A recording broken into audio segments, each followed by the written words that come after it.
আমরা চলে এসেছি তাহিরপুরের সম্মেলনী ক্লাবে। এবার এখানকার থিম হয়েছে দীঘার জগন্নাথ মন্দির।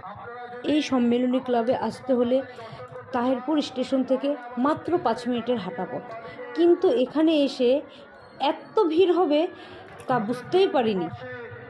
মাকে দর্শন করার জন্য আমরা দাঁড়িয়ে পড়েছিলাম লাইনে, আর লাইনটা এত বড় কি বলবো। সেই লাইন তো এগোচ্ছেই না।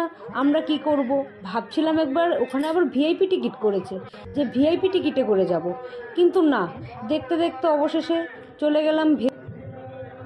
আপনারা যদি কম সময়ের মধ্যে ঠাকুর দেখতে চান তাহলে অবশ্যই ওখানে 40 টাকা দিয়ে ভিআইপি টিকিট কেটে প্রতিমা দর্শন। যারা আসেনি তারা অবশ্যই আসবেন তাহিরপুরের সম্মেলনী ক্লাবে।